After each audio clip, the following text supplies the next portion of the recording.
Hi there. Welcome back to another quick and easy watercolor painting.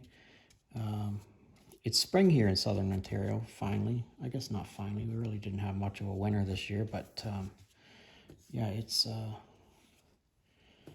spring and I'm outside painting more and I'm doing more YouTube work, which is always fun for me. I like how that blue in that sky is starting to settle in there like that. That's not too bad. Okay, so I'm going to take this brush that has blue on it and I'm going to pick up some Payne's gray here. I'm going to set us up with a little bit of a tree line going on here and a little bit of a tree line going on down here. This is sort of where there's one cornfield that meets another cornfield, and there's a line that comes down like this and sort of swoops over.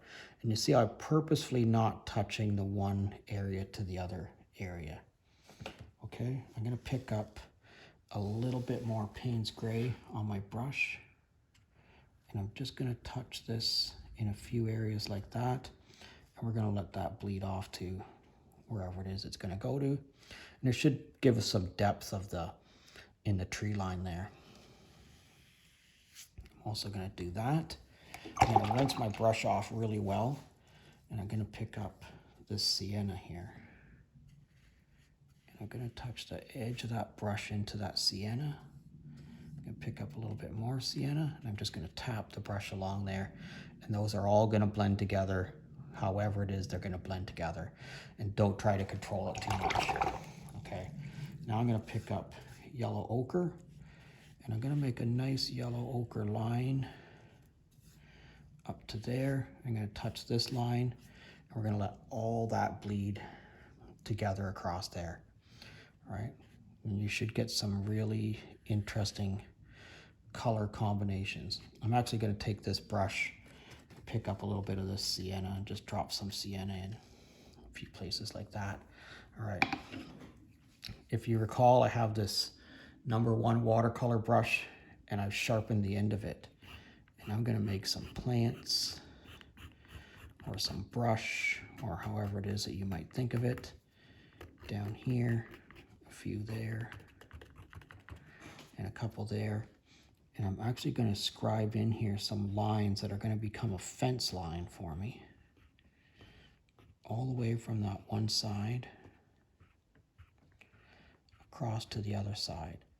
And I'm going to be really careful not to break that line right there, because we're going to use that line. Okay, we're going to use that line to separate where one field is from another field. Okay, now I'm going to take a little bit of my bag of salt here, and I'm going to drop some salt in across the bottom. Now, I pinch it. I use my fingers and I just put a pinch of salt on there. If you use a salt shaker, it sort of shoots it all over the place, and that's not really the look that I'm going for right now. I need to dry off a couple of areas like that and get myself some clouds going across there. Now you need to just walk away from this, let it dry, and we'll come back when it's dry. All right, so I'm going to put some green, this sap green across here, just like this. A little tiny line of it across there.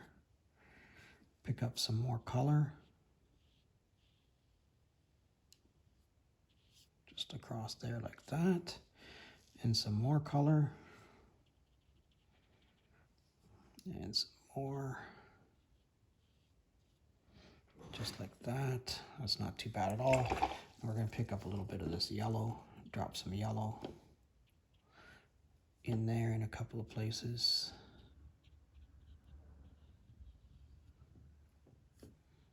Just like that. All right.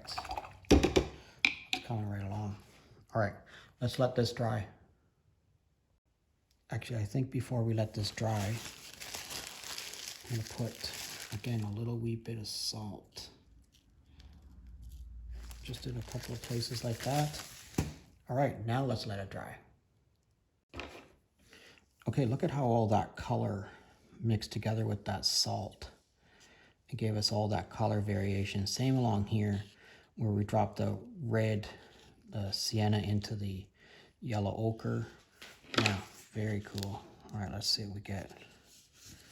Yeah, so that turned out really well. I like that little bit of white. I seem to always leave this little bit of white down here.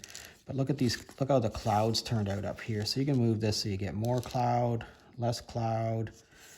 I think I kind of like that one myself, but yeah, let me know in the comment section what you think of it. If you're currently a subscriber, thanks a lot. And if you're not currently a subscriber, please consider subscribing to my channel. I'd love to hear from you. I'd love to know where you're from. So if you could drop me a comment, drop me something in the comment section, let me know where you're from. I'd really appreciate it. Thanks a lot for watching, and we'll see you again next time.